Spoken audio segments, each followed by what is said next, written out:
Slone. He is the president of the state chamber, and I'm going to let him take over and go. That sounds great. Yeah. Great to be here.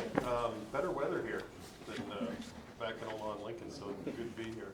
I'm going to take probably about 50 minutes of your time today, and not talk at you for 50 minutes, but hopefully make this question and answer. But talk about reforming Nebraska's tax system, which is, we've only been talking about it for 40 or 50 years in terms of how we do it. And really talk about uniquely where I think we are this year, what the alternatives are, and how we actually might finally, as I always say, put a fork in the Nebraska tax issue. To give you a little background, my background, I grew up in small towns throughout Nebraska, went to undergraduate and law school in Nebraska, but shortly after law school went to Washington and worked as a very young congressional staffer for a Ways and Means Committee member during Reagan's tax bill in '86. And I'm going to talk about that just a little bit to set the stage for kind of how I view, how the state chamber is viewing tax reform in Nebraska right now. So in 1986, after years and years of the U.S. federal rate being almost 50%, and the combined rate being over 50% state and federal, the rate was reduced to 28% in Reagan's bill, which doesn't sound like that much now, but it was then. And the reason that tax bill was important was, if you think what drives an economy, it's basically three things that drive economic growth. There's others, but three main things. One is capital. Is the capital to finance and build a business and hire employees and do all that, access to capital. Second piece is access to labor. And third piece is technology innovation. And so in the 1980s, for those of us who are old enough to remember, and there's only a few of us here that are old enough to remember the 1980s, when I went to Washington as a young staffer, we were in the midst of a massive inflationary recession. So Leslie and I bought a condo, a one-bedroom condo. We had 2 kids, but that's what we could afford in Washington. The interest rate on that loan was 17%. 17%. So when people complain today about their high mortgage rates, I struggle with that just a little. But it was 17%. Inflation was 10 or 11% at the time every year. It was a much, much more difficult period. And if you remember in 1980, the early 80s, we weren't worried about Amazon taking over the world. We weren't worried about China taking over the world. Who was going to take over the world? Russia. Japan. Japan. What did every electronic device, what brand was it? Sony. Everything we bought said Sony on it. And much of the manufacturing had moved to Japan, and actually a lot of the capital had moved to Japan. The 4 Japanese banks were controlling a lot of the world's capital. And New York was losing some of its allure in the United States for attracting capital and manufacturing and business in general. And in those days, there was lots of innovation. It's post-space age, and all the personal computers and everything were just happening. The pace of innovation was very fast, and there was lots of labor. And the reason there was lots of labor is because of my group. Okay, I was born in 1957, almost the peak of the boomers. We're the biggest generation ever, and so there was massive labor. And for those of you who may remember that, I was just happy to have a job, because there were far more people than there were jobs in my age group. And so when you looked at where the risks were in the economy at that time, the risks weren't labor, the risks weren't technology, the risk was this capital issue, and the capital was going overseas, and it wasn't in Nebraska. It was affecting Nebraska businesses, farms, everything else in the U.S. So the whole Reagan bill in '86 was built on the premise, in my mind, of attracting capital to the United States. And so in the U.S. income tax code, we got things like capital gains, accelerated depreciation, lower income tax rates, all to attract capital to the United States, which in fact that bill did for the next 30 years. and America boomed. I'm going to fast forward to now where the United States and particularly Nebraska is at this point. Is there a shortage of capital? Not really. There's tons of excess capital out there trying to find a space and investment. There's more capital than we need at this point. So capital's not our restriction. Is there lots of technology innovation? There's incredible technology innovation, and artificial intelligence is just about ready to take it to the next level. What's the biggest constraint now? Labor. It's people. Because that generation in 1983 to 86 of me's that just came into the workforce, what are we doing now? I'm the last Mohican of my group. They're all in Scottsdale playing golf today. I'm the only one still working. And they think that's funny, I don't. And we're leaving the workforce in big numbers, and accelerated during COVID, and it still continues now. And behind this is smaller numbers. So when I was born in 1957 to today, this year there'll be 8,000 fewer babies in Nebraska than 1957 when I was born.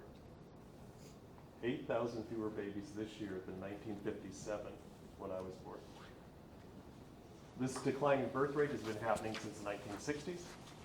It's not only been happening in Nebraska, it's been happening in the United States, it's been happening around the world. It's China's #1 issue right now, is birth rate.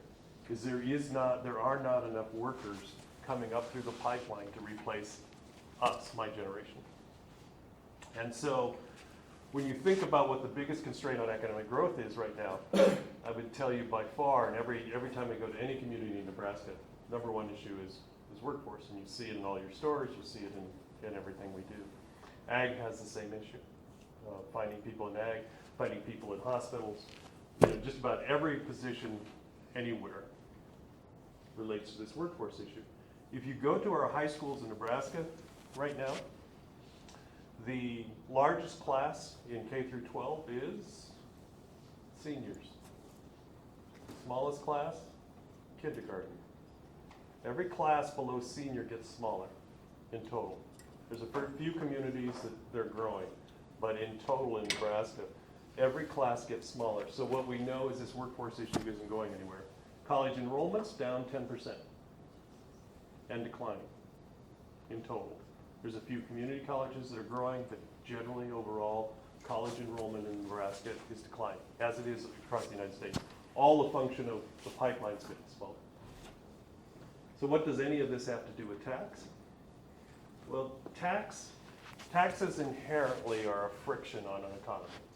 There's nothing good about taxes economically. Taxes ultimately are a burden on the ability to grow an economy, and it's just how much friction you're going to have. And generally the rule of thumb is you want the rates as low as they can be and broaden the bases as far as you can broaden it, so that at least the rates are as least burdensome on an economy as possible. Theoretically, that's how taxes fit. With that background, then I kind of want to go to where Nebraska is. So in Nebraska, for the last 20, 30 years for sure, and maybe 40 to 50, we've been one of the higher tax states in the country. That's 6.84%. Income tax up till last year, had one of the highest property tax rates anywhere in the country. Even our sales tax was just average, kind of middle of the country in terms of sales tax rate. So we weren't New York and California, but we were that next tier down. And that really was affecting our ability to compete long-term within the state. If you go around anywhere and say, how do you feel about property tax, you know what the answer is going to be. Everybody hates property tax. Property tax is a relic of the early 1900s. If you think about the three taxes that really were originally intended to tax three different things: sales tax, consumption; income tax, income; and property tax, wealth. In the late 1800s and early 1900s, people who owned land was generally proportionate to wealth. Today, owning property is not necessarily proportionate to wealth. Your wealth may be totally in other investments or some other form. So the property tax doesn't have the same allure it had before, but why it has continued to exist almost in every state is it's the most reliable of the taxes. Sales and income go like this, and we tend to fund schools with property tax because property tax tends to be pretty stable. If anything, land values and property values tend to increase. But in Nebraska, when I came on board at the chamber 5 years ago, I did a back of the envelope estimate. It looked to me, just compared to our neighboring states, we were about $600 million heavy in income taxes and $600 million heavy in property taxes, just compared to even the other ag states around us. I mean, we taxed much heavier than the states around us. Over the course of the last few years, Governor Ricketts put in the legislature enacted about $1 billion of property tax cuts, but they're indirect cuts. For instance, last year was the biggest one, which was the income tax credits for the property taxes you paid. But at some point, for us to be competitive long-term, we're going to have to dramatically reduce both income taxes and property taxes. So there's about 15 states right now with a goal of getting, that they're either there or they have a goal of getting to a 0% income tax. And so what's driving that? What's driving that is that there is lots of money all of a sudden. Some of it because of all the federal money that came through COVID, but also some of it is the economy, particularly in Nebraska, thrived during COVID. Whatever else, Nebraska's economy thrived for a variety of reasons. We were very good with PPP loans. We processed more PPP loans than any other state for business. And credit our bankers. They were phenomenal. 2, we didn't close down. Credit Pete Ricketts for that. 3, our core industry mix was probably one of the strongest industry mixes anywhere in the country. Ag has had some pretty good years. Okay, you can ask them, they won't say that, but they've had some pretty good years, particularly crop ag. I would say livestock's been more of a mixed bag, but crop ag has had several good years and look to have at least 2 or 3 more good years ahead of us. Some related to the war in Ukraine, because a lot of the global food was coming out of Ukraine. But we look to have another 2 or 3 years. Similarly, ag and manufacturing are our 2 biggest industries. They're neck and neck. Manufacturing's had 2 or 3 really good years. There's a lot of manufacturing coming back to the United States and to Nebraska because of the supply chain issues. Okay. Healthcare, education continue very strong. Transportation, construction, engineering, those are our core industries, all remain very strong. To the point that suddenly, today we have over $2 billion of excess revenues in the state treasuries. $2 billion. Normally our rainy day fund would be about $800 million. There's $2 billion there. Governor's proposing a budget. He's proposing a pretty tight budget, but even with that, the revenue increases that we're seeing this year looks like we may add potentially even another $1 billion to that rainy day fund with this year's revenues. The economy is that good. And so now the question is what to do with it. If there was ever a time to do tax reform in Nebraska, this is it. And so then it just comes down to what are we going to do and why. And so I want to talk about that.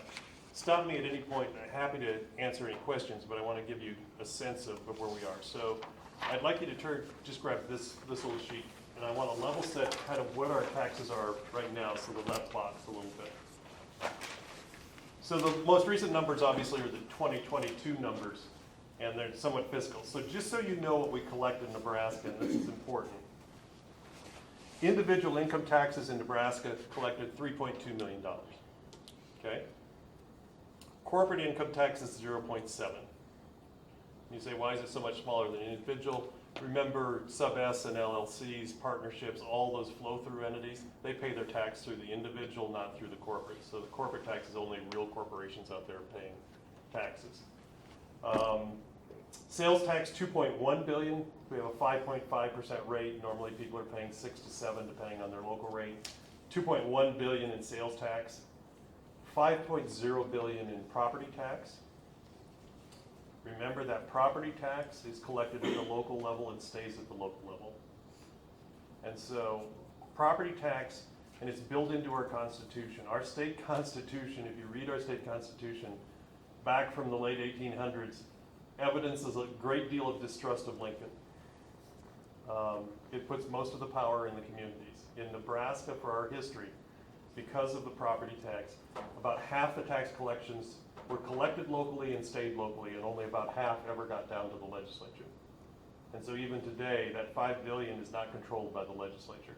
This is local spending, primarily public schools, but also county, city government, resource districts, fire departments, you name it, okay?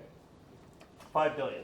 So about a little over $5 billion of local spending, a little over $5 billion of general fund state spending. It's almost half and half. Other state taxes tend to be excise taxes, about 0.3 billion of that. Inheritance tax is a local tax, about 0.1 billion of that. You add all those up, and Nebraska spends about 11.4 billion on government, collects and spends every year. About half of that local, about half of that state. Okay? Property tax obviously is the largest piece of it. Individual income tax, second biggest piece of it. Between those two, that's about 8.2 billion of the 11.4 billion. Okay? Our GDP, meaning our economic output for Nebraska, in 22 was 157 billion.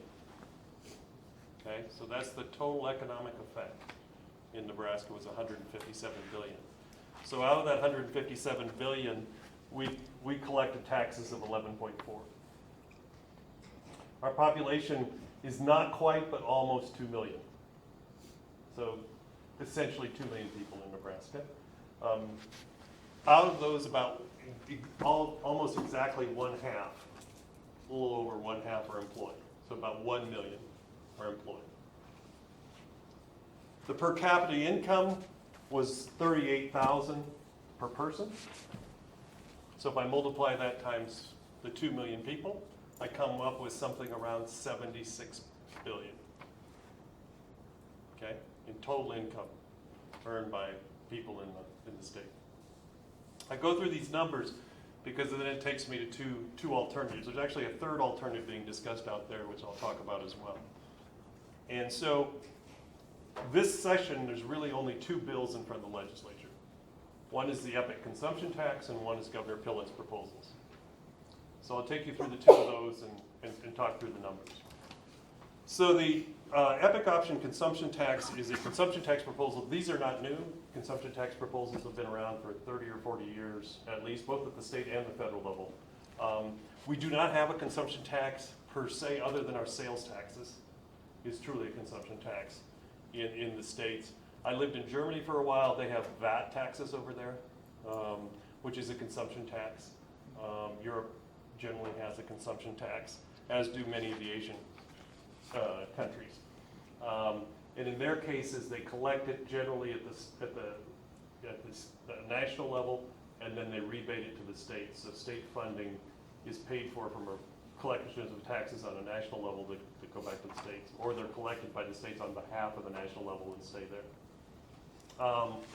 In terms of the proposal that's before the legislature, the EPIC tax would replace everything except that item called other state taxes of 0.3 billion, which is primarily excise taxes. It would retain those.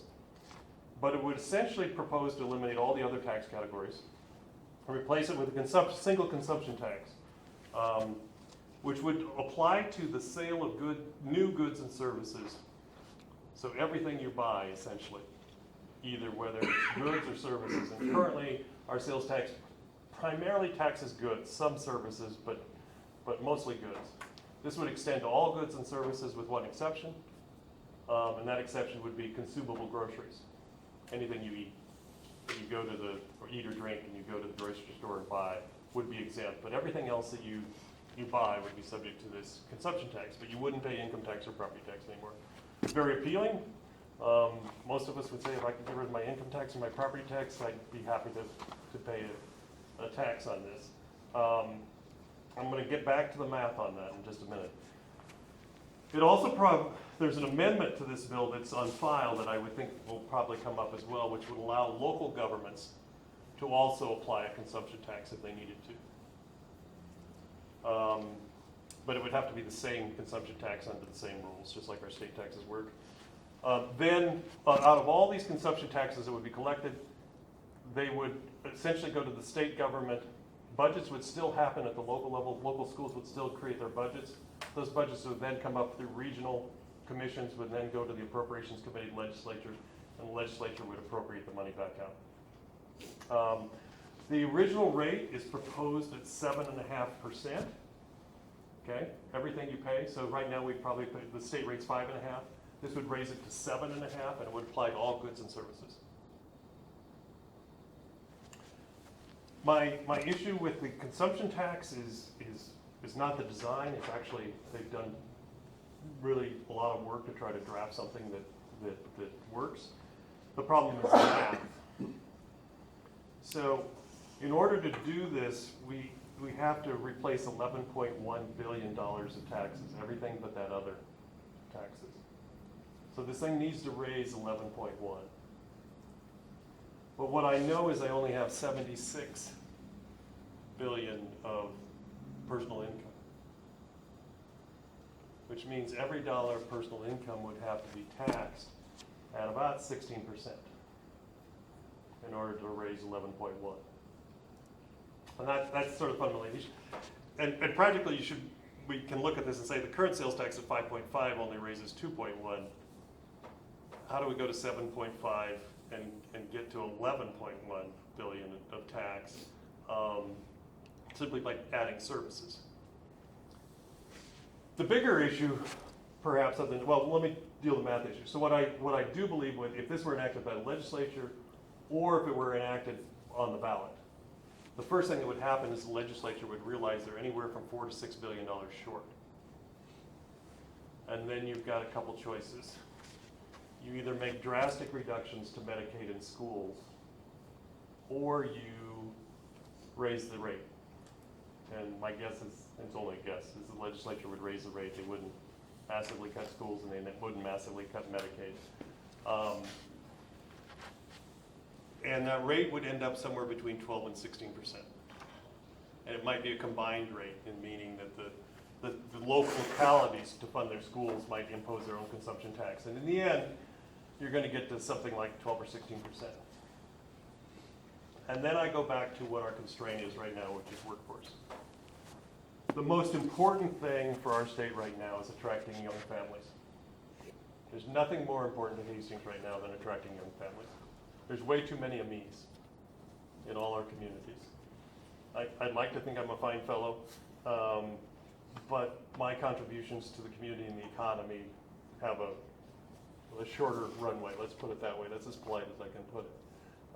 We need young families. And it's our biggest constraint in terms of our ability to grow our communities and to grow our businesses. And so we need to be attracting young families. What a consumption tax does is it taxes those people, those who pay the highest tax as a percentage of what they do, or those who have consumption is a higher percentage of what they earn. And the number one group for that is young people.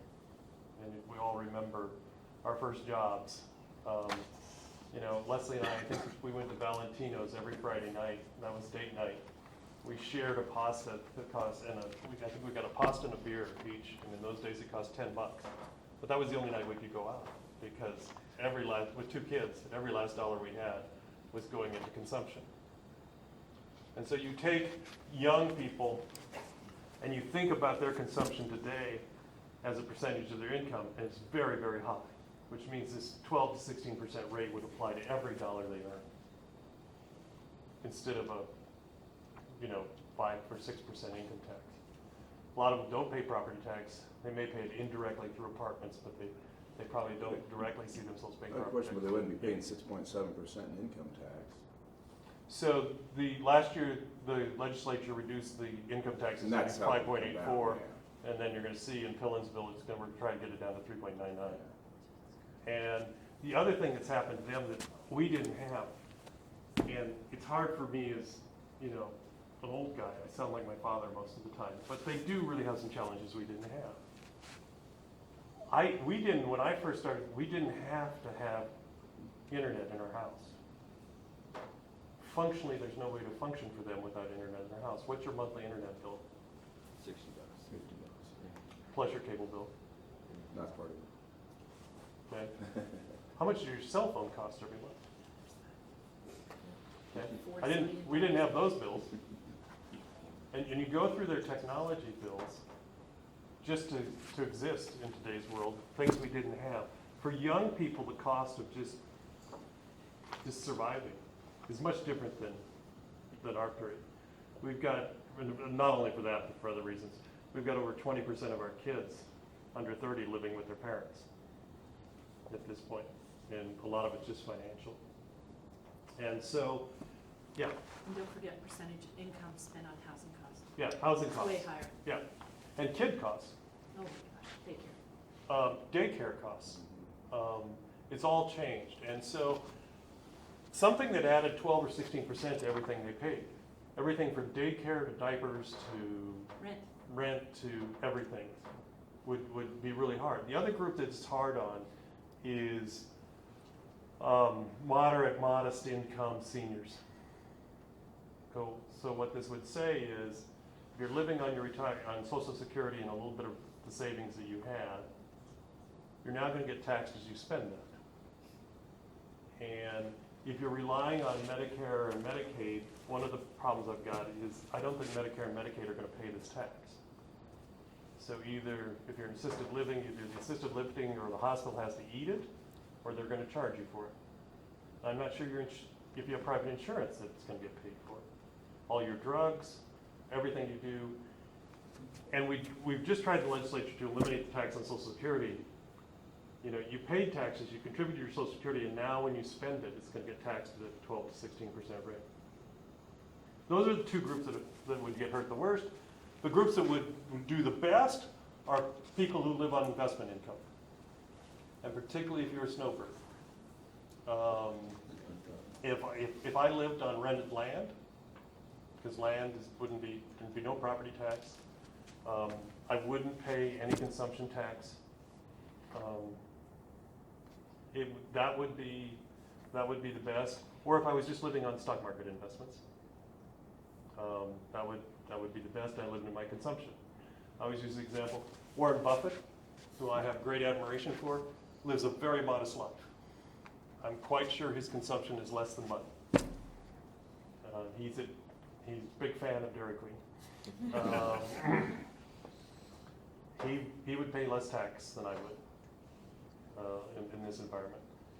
But it's really this workforce issue that I'm most worried about, is our ability to attract young people when suddenly everything they buy, from a cup of coffee to their cell phone, is at a 12 to 16%. So it's the math that I have the problem, not the concept and not the intent that's behind this. Ultimately, we are going to, as a state, inevitably go to more sales tax base to continue to reduce taxes. That's what other states have done. You ask why Florida doesn't have a tax, is they raise tons of money through sales tax because they have tourism.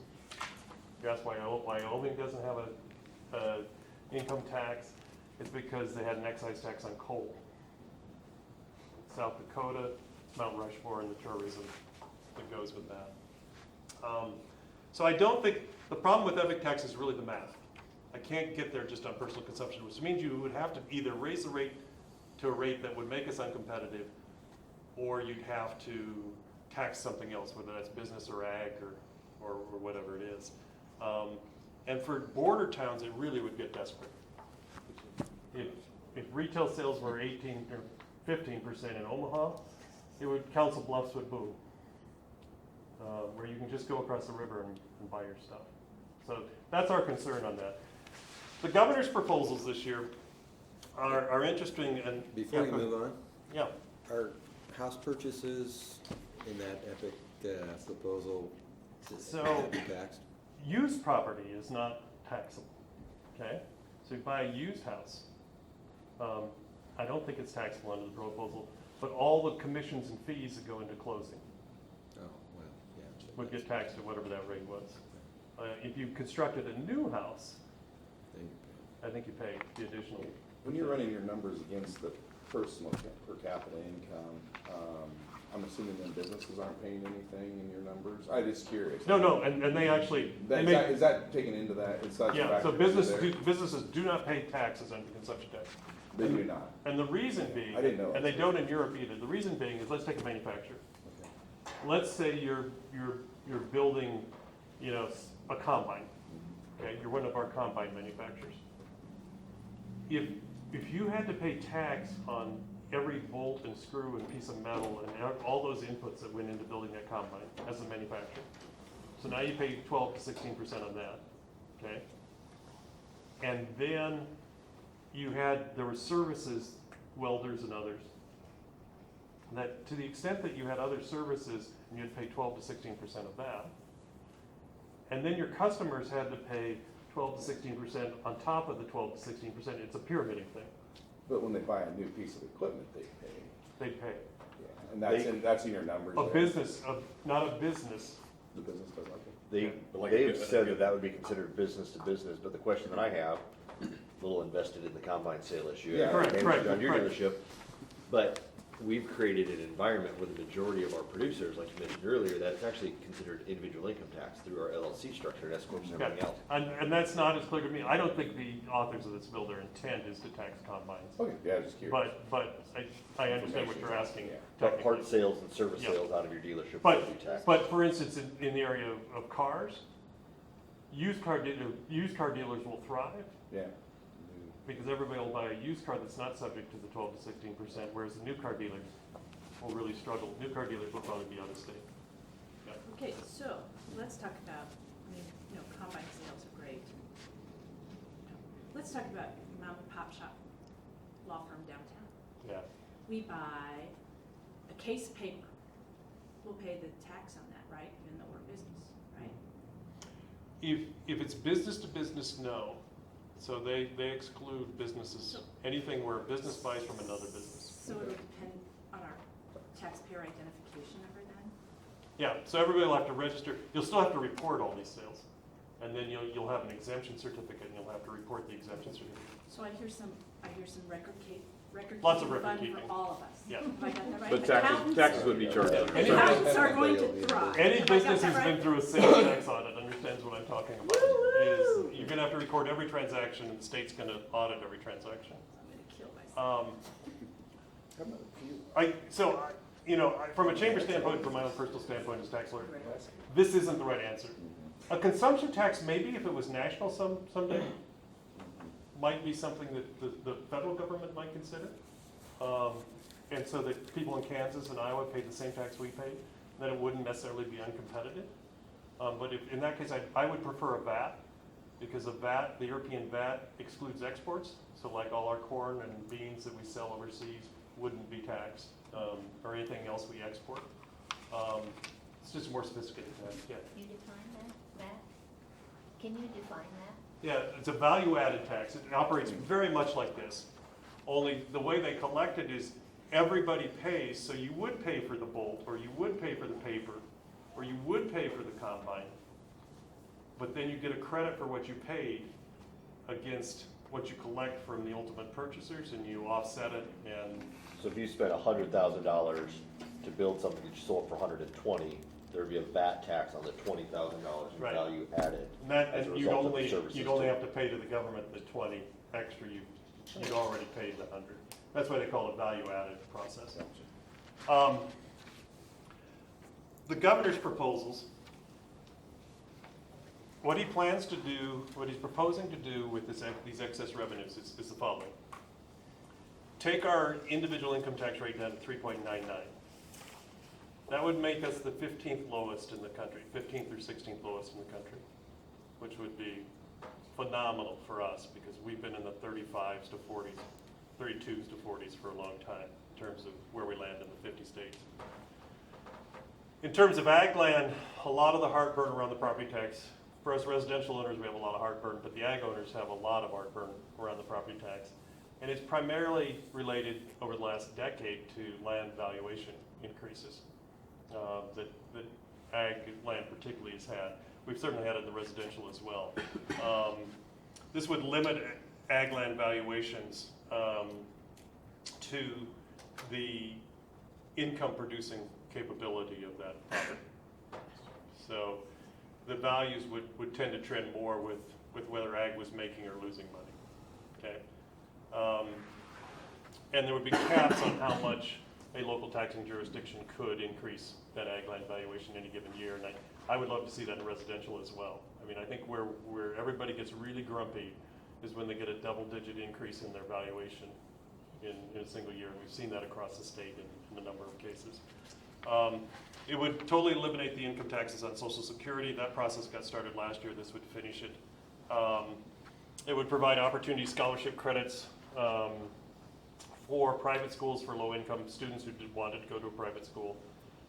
This is just a scholarship process. It would eliminate community college taxing authority. Right now, community colleges tax property tax in their local jurisdiction. This would eliminate it. They would have a budget like the university has a budget that comes through the legislature. It would cease to be paid for by local property taxes. It would now be paid by state income and sales taxes. Importantly, it would provide a $2.5 billion in new funding for schools and property tax relief. And let me explain how this works. Right now, the majority of the schools in the state don't get any state money, equalization money. And so what this would do is every school would get $1,500 per student from the state.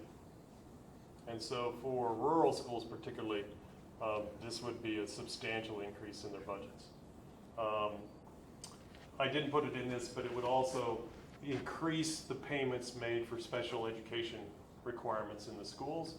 For the urban schools, that's really important because that's a really expensive process. We now pay the state pays only for about 40% of that cost. The rest is borne by the local taxpayers. This would move the state's burden up to about 80%. So for the urban schools particularly, but for all schools, but for the urban schools particularly, that would be a big deal.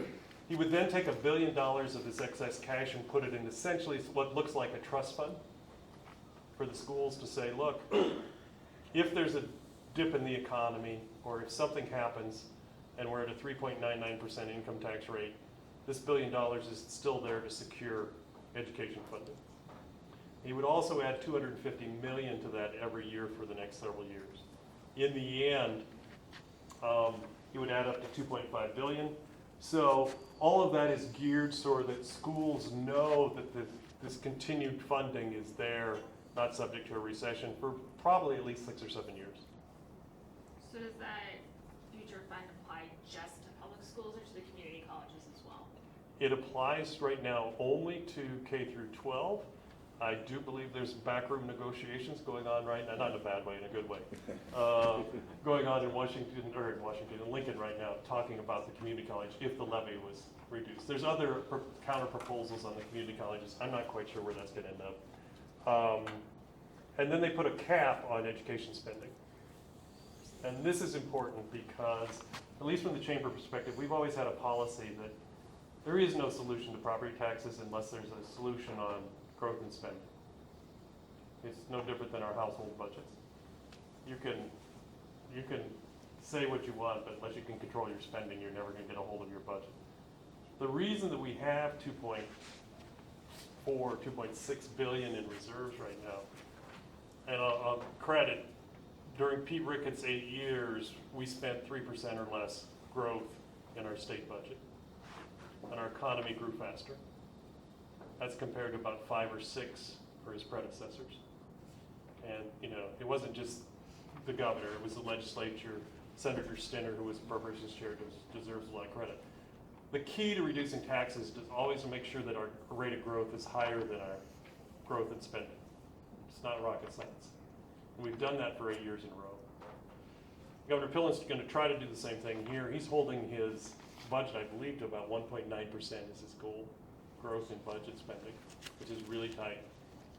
And we will grow much faster than that, which is what creates the revenues to continue to fund decreases in spending. If we can continue that process, whatever that gap is, as long as we maintain a gap, this is sustainable for some time and with the ability to continue to decrease taxes. All this money going to schools, because the way the schools formula works, maybe not every dollar, but most of that's going to go directly the bottom line in terms of property tax requirements at the state, or at the local level. 2.5 more million is coming from the state into education.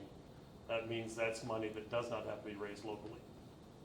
And because of that $1,500 per student number, it goes to every single community in the state. Will that be fairly, you take a rural school district in this, you know, any part of Nebraska, would that be pretty revenue neutral for them? I mean, they'll have less No. property tax, right? For the rural schools, it means more money.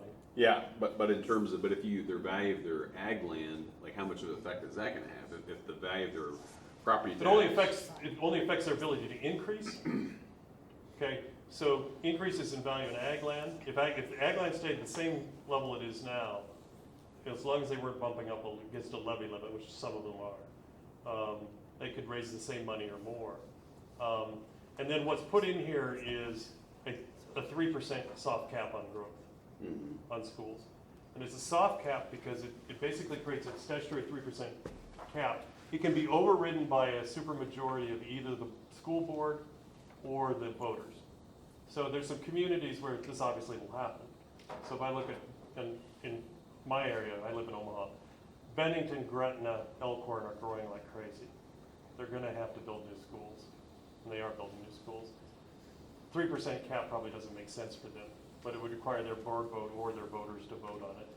Whereas a school district, remember I was telling you that this population of students is declining. A school district that had a declining student population, I'm not sure that we should be voting for lots more spending. So your point on the value of ag land for property tax at income producing levels isn't gonna create a dramatic decrease in, let's say, an average farm in Adams County. How is that gonna work? It works as, I'm practically? sorry, it works as a lesser of. So it works that they can't increase it above. Okay. So they're gonna stay, Yeah. yeah. Yeah.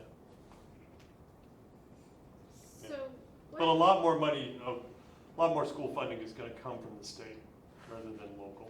And that's where the. But it's gonna be up to those school administrators and boards to, you know, if there's gonna be some property tax relief. But in order to go above the 3% growth, they're gonna have to either have a board vote that's a public vote, or they're gonna have to go to the voters themselves. Yeah. Yeah.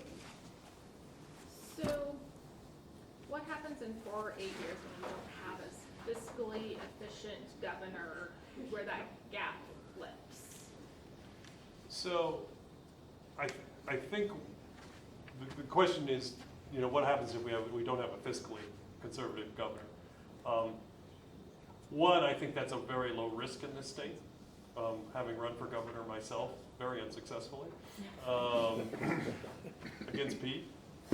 The voters in this state, whether they be whichever party, on the fiscal side are generally pretty conservative. Secondly, I think we've seen how this works at this point. I think it'd be very difficult for either the governor or legislature to change this trend. Now, there's no magic to the number. It might be 3%, it might be 4%, it might be 1.9. But ultimately, you've got to keep it under your growth number, and then we have the potential to compete. The consequence of not being competitive is post-COVID, there's this wonderful opportunity for Nebraska and states like Nebraska. We're suddenly in a world where you can live and work anywhere.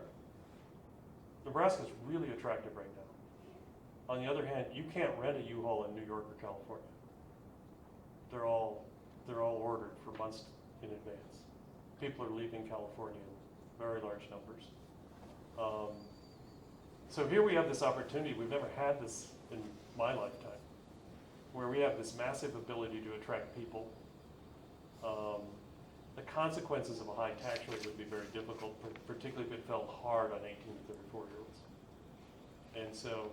And with 15 states trying to get to a very low number of 0, if we want to be top 20, it's sort of the football analogy. Our goal always should be top 20. We want to be in the top 20. That 3.99% rate is pretty important.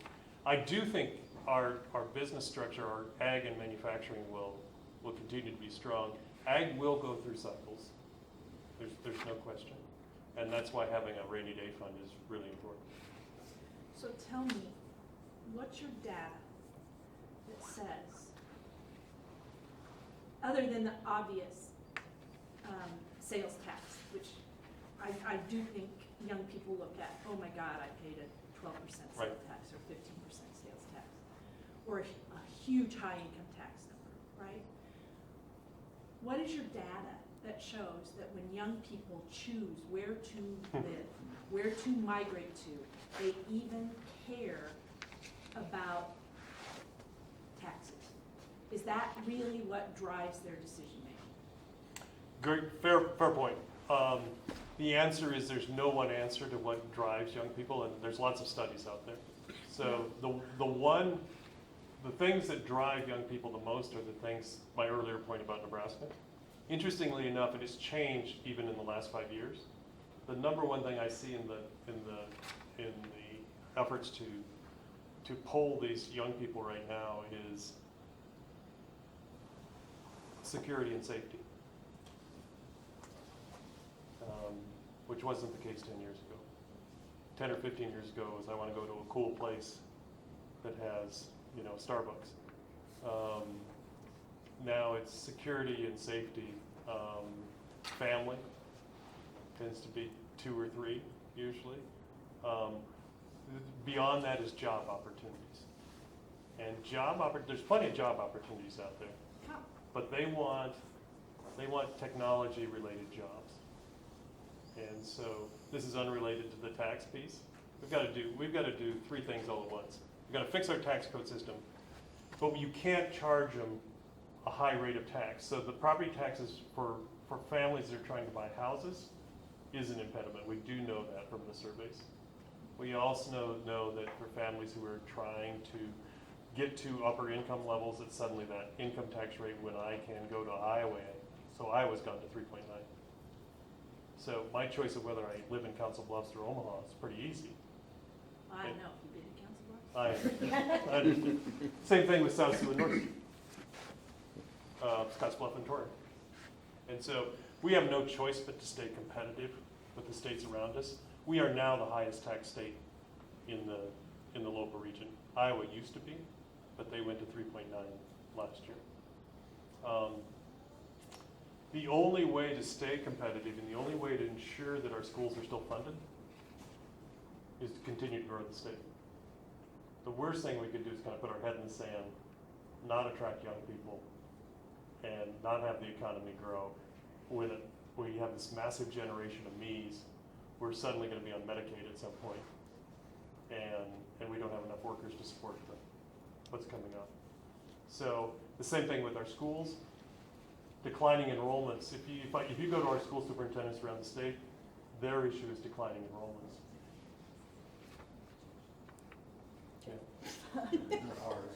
Yeah, I get it. How do we, I guess, what kind of drew me in here was like, all right, the property tax issue is front and center. Right, front and center. Farm and ranch, you look at Adams, neighboring county in South Yep. Webster, relative to Smith County, Kansas, right across state line. I mean, we're roughly 3x, property tax level of what they are. You take average farm moved across the border, you're 3x. I mean, it sounds like our property taxes are going to remain stable and not grow, but like the Well, government. actually, with Pillen's bill, your property taxes should come way down because remember, you're taking $2.5 million out of Lincoln and moving it into your local school districts over the next. Right, but then then the onus is on our school districts, right? Here's the issue, which is, so my dad was a school superintendent, so I live these budgets. It's always there, and it's never going to change, which is, we are a state of local control. I mean, it's built within our DNA. If I were to propose to you, no, I don't want the school districts ever to create their own budgets. We're going to do this in Lincoln. We're going to tell Hastings how much they have for their school budgets.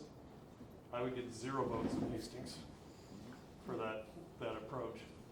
It's always going to be the accountability of the local boards and the local voters around this. But this starts to change the dynamic, and the reason that Kansas is a good example. Kansas is spending more state money on their schools than we are. And so 2 things have to happen at once. You have to move more of your funding source to state income, which is what the bill does. Both of the bills would do that. EPIC would do that as well.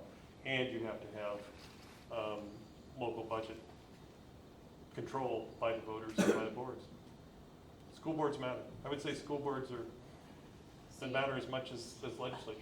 So you say, sorry, really Right. quick, so you say that, but doesn't that take local control away from the school boards at the community college level? So for the community colleges, that is their argument, is that you'll lose local control without the funding. The counter argument out there, and so we're supporting community colleges, just so you know, the state chamber is supporting local control of community colleges. So, agree. Just so you know the counter argument is that the university, as an example, the university system got stronger when Kearney and UNO became part of the whole. And right now we have 6 independent community colleges. Would they be stronger as a whole? That's the argument on the other side. Sorry, Jeff. No. So, first of all, I want to say I think you've done an excellent job of explaining these two proposals. So I'm the superintendent here at Hastings Public, and I've been following both of these closely for quite a while. You explained it extremely well. What you heard is spot on. And a lot of the same conversation in groups I've been in, heard you mention them today. So a comment about up to the local boards, there's some of these things that this isn't going to help some local districts, depending on the local district situation. So like with Hastings, for example, you nailed it. The SPED funding is the one thing that's gonna help us. Right. I have publicly said we should support this plan. It's a step in the right direction, and for the first time in the 14 years I've been dealing with our finances, I could actually say this would help Hastings taxpayers. I haven't been able to say that in 14 years. Yep. But I will tell you, it helps them this much. Because here's what it doesn't take into account. What we're gonna get more, they're gonna penalize us in TIOSA. We still have TIOSA. And so they're gonna give us some money and they're gonna take some away, but they're giving more than they're taking away. So it is a step in the right direction. But what will happen is the valuation of houses will go up, and we'll lower our levy this time, which is the first time we could ever do it if the governor's plan went through. So the increase will be 3% instead of 10%. So it absolutely is going to help, but taxpayers aren't gonna feel that, and they're gonna say, it still went up. Yeah, it didn't go up 10, it went up 3. It doesn't take that into account, because what they don't take into account is the state takes some of the funding away when your local valuation goes up. That's true in every district that you see, so it's you know, when you look at the total tax bill, it's great for me to say, well, we lowered our levy by 8 cents. Yeah, well, your house cost you $3,500 in taxes last year. This year it's cost me $3,600. That's better than it costing me $4,000, right? But they're not gonna, people are not gonna see it, and then it's, we don't try, I mean, it is so when you think your local board isn't doing what they're doing, they're actually, it is such a tough deal. And we don't wanna have some of the conversations about really lowering property taxes. Because, and I'm gonna use this area of Nebraska. Look at all the schools within 15 miles. We want our own schools. They're more expensive. There is no way, Hastings Public is more efficient than Silver Lake, not because we're smarter, not because we're better, because I've got 250 seniors, they got 10. I can have a chemistry teacher with 25 in a class, their chemistry teacher's got 8.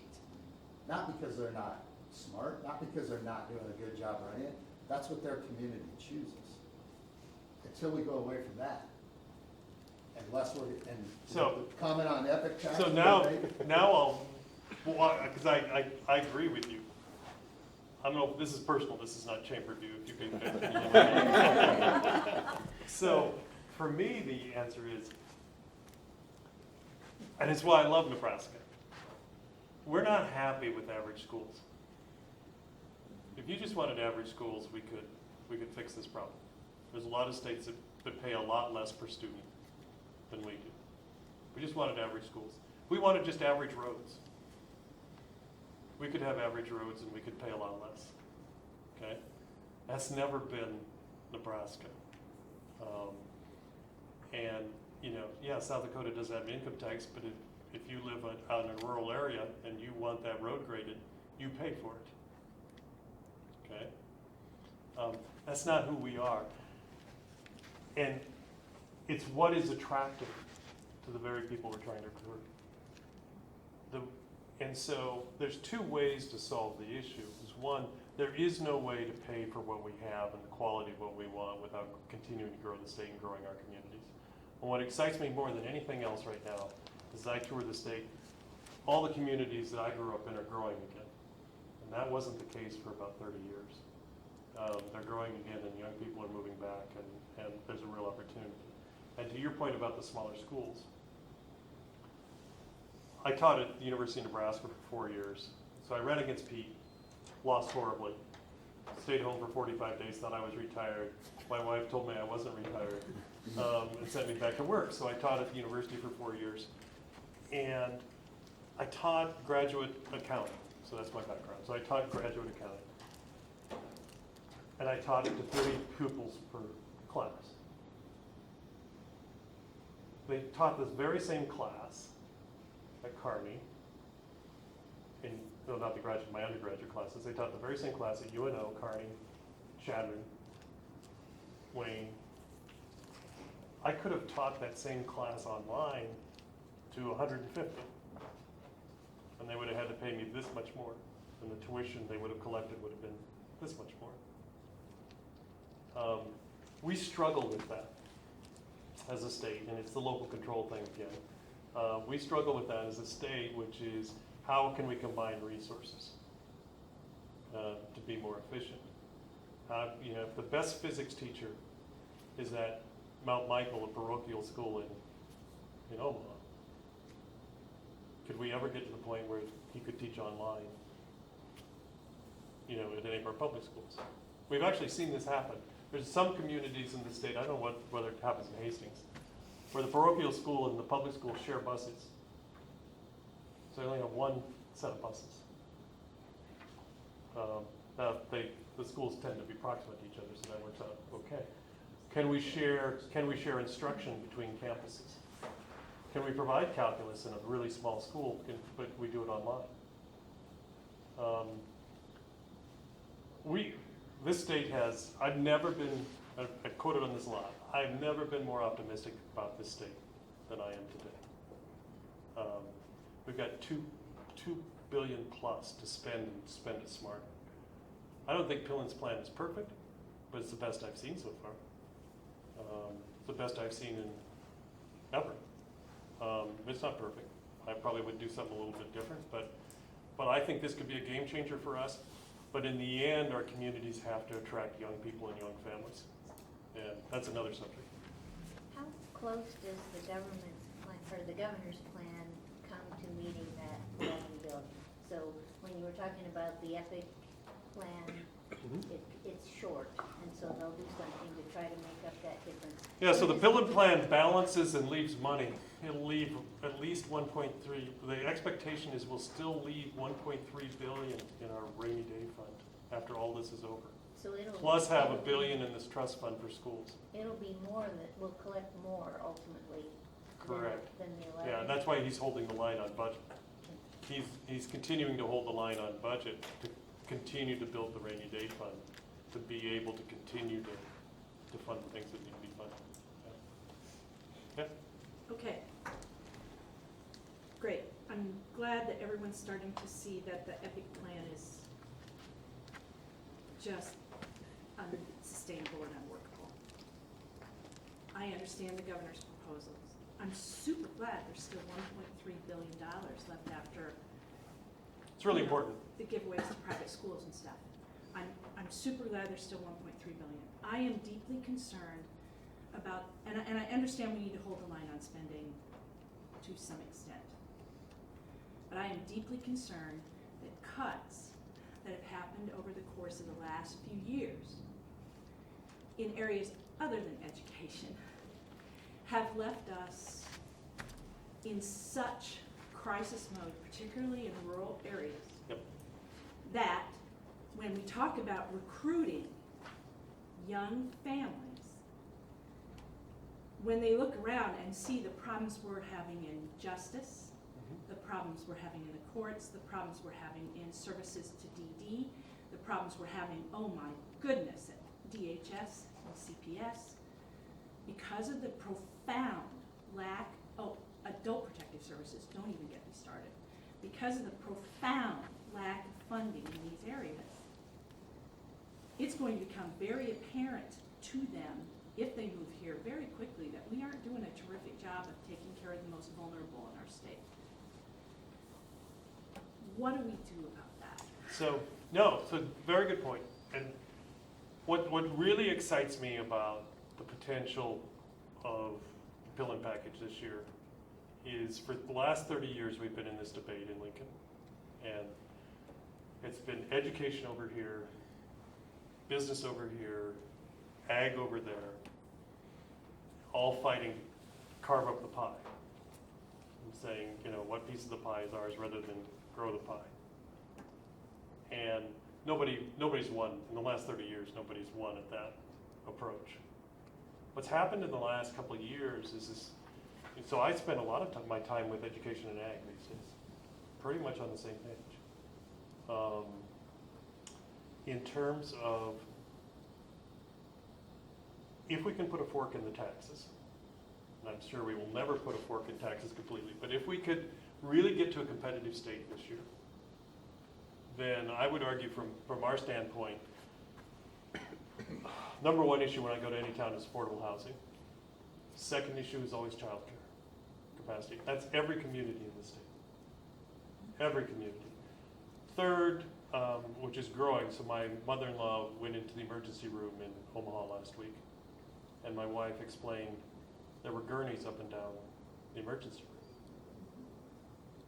There were no beds in the hospital. And there were no beds in the hospital not because there's more sickness out there. It's not COVID type stuff. It's because there's no beds in the rehabs and the assisted livings and particularly the skilled nursing facilities, because there's no workforce. And so the emergency rooms get these people, they treat these people, which happened to my mother-in-law. She could have left the second day, but she was there for 8 days because there was no bed in Omaha, of all places, to move her out into because of workforce. And so what I'm very much hoping, to your point, is we solve this tax issue as best we can this year, and I think this is a pretty good solution. And next year we really focus on, and there's some legislation this year, but next year we really begin to focus on housing, childcare, community development, those sorts of things that make a difference in communities. And there I'm going to push for, the Chamber's going to push for more local control over that. So the issues in Hastings are slightly different than the issues in Grand Island, are different than the issues in North Platte, are different than the issues in Omaha. And how do we create funding and impetus for the growth of our communities? Because I absolutely agree with you. It goes to the data point question, which is we have to build communities that are more inviting to young people. It's one thing to say we have to attract them, but our communities have to continue to be more welcoming, both in how they appear, how they function, and the amenities that are in those communities. This is where I think chambers come in. I think for the next 10 to 20 years, local chambers are where the action is. But there's nothing the legislature can do, wave a wand and all of a sudden a bunch of daycare appears in Hastings. They can help fund some things, but daycares will appear in Hastings when the community has the capacity to build this. And same thing with affordable housing, and they are. In almost all of our communities, things are happening. But on any given day in Nebraska, we're 50,000 people short right now. 50,000 people with varied skills came to Nebraska today, we could put them in jobs. That's about 5 to 8% of our GDP we're leaving on the table because we don't have people. That's today. It's going to get worse given the numbers I gave you earlier. But if 50,000 people showed up in Memorial Stadium today and said, okay, send me wherever you want to send me in Nebraska, we couldn't, because there's no place to house them. Nobody to watch their kids. Nobody to watch your kids. We don't have hospital beds. Nobody we don't have seats in the schools. To watch their elderly mother. Right, we don't have people. So this to me, and now I'm off the tax, sorry. At the chamber, we're turning the tables on what we do. This whole community thing, working with our local chambers, is now our next 10 years. Because we'll figure a way out ultimately to recruit the 50 to 100,000. And we're working on legal immigration as a potential solution. But even if the people were available with the skill sets that we need, we don't have the community infrastructure to do that. And so the community infrastructure needs to be being built now for what I think is going to happen in 3 to 4 years. Sorry, Vicki, I took No, us you're off. fine. No, it's good. And I went way beyond my Way time. beyond. Sorry. Yeah, in order to be respectful of your guys' time, we did say this was gonna be at 11. Are you able to stay if you have questions? I can stay, and I Okay, apologize. yep. You had another They place to do go. have another place to go for League of Women Voters, so, all right. Thank you very much. Thank you. Brian. Appreciate it.